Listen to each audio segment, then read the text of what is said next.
Une nouvelle affaire qui s'est déjà trouvé un nom, les Bahamas Leaks ou les Bahamas Papers, vient d'être révélée par plusieurs journaux européens. Mise en cause cette fois, l'ancienne commissaire européenne à la concurrence. Caroline de Camaret, bonjour, vous suivez pour nous ce nouveau dossier.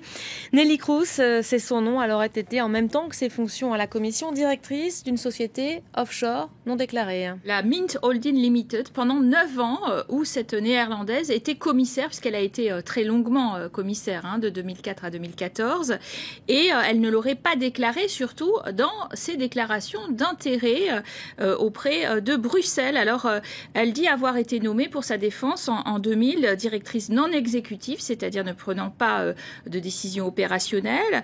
Et puis d'ailleurs, elle dit que c'était une coquille vide. Son nom aurait dû être supprimé dès 2002. Mais en effet, on constate quand même qu'elle aurait eu à nouveau des activités vers 2005, cette société. Alors, le problème, c'est qu'elle s'apprêtait en 2000 à racheter Enron, ce géant américain de l'énergie. Et que si on avait su que Nelly Cruz était dans ce montage financier, on se serait posé des questions sur son poste en 2004 de commissaire à la concurrence qui a œuvré pour la libéralisation du marché de l'énergie, précisément avec Enron qui était dedans, les Émirats arabes unis aussi qui voulaient avoir cette place prépondérante et qui était dans le montage financier de sa holding. Ça pose un problème véritablement éthique. Le code de conduite des commissaires leur interdit d'exercer toute autre activité professionnelle. Simplement, le problème, c'est qu'il n'y a pas de sanction, en vérité, prévue dans le cas de non-respect de cette règle. Alors, la commissaire, l'ex-commissaire, dit qu'elle a envoyé une lettre pour prévenir Monsieur Juncker et qu'elle prendra toutes ses responsabilités face à cette affaire. Tout ça, avoir nié dans un premier temps les faits. Une marche arrière donc.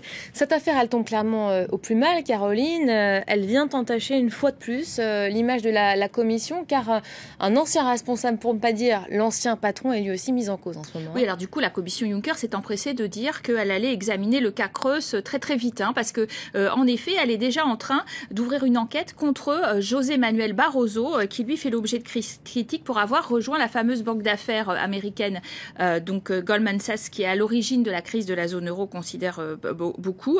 Et donc, en effet, les députés aujourd'hui déjà considéraient que Madame Creus n'était pas une bonne candidate. Elle a été défendue beaucoup par Barroso, mais déjà à l'époque de sa nomination, elle était à des conseils d'administration de Thales, de Volvo, donc elle a dû démissionner de tous ses conseils. Et puis elle a dit « Oh mais après tout cela, dans ma vie professionnelle, je ne serai pas à la tête d'entreprise. » Or, elle est au conseil de Bank of America Merrill Lynch, de Salesforce et surtout d'Uber maintenant, donc elle n'a pas tenu sa promesse. Les socialistes demandent qu'elle puisse faire l'objet, elle aussi, d'une enquête, tout comme Monsieur Barroso, ce qui pourrait lui coûter son droit à la retraite. C'est une retraite relativement importante et confortable pour les commissaires, mais tout de même, c'est peut-être pas en relation avec ce qu'ils touchent dans le privé.